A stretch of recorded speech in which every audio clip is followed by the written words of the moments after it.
problema kong gate. Kasi sabi ko ng manugang ko ay magbili ako ng kandado dito, akadina. Kasi hindi na ako marunong magkabit.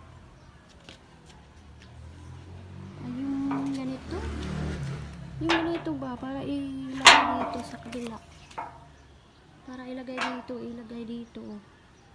Nilagyan niya lang ng grasa para lang marunong daw ako. Hindi ko nga makabit eh.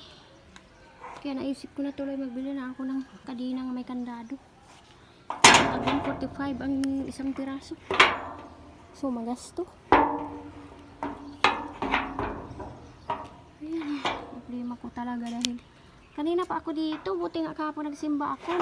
Na-insert ko to eh. Ngayon kanina pa ako dito.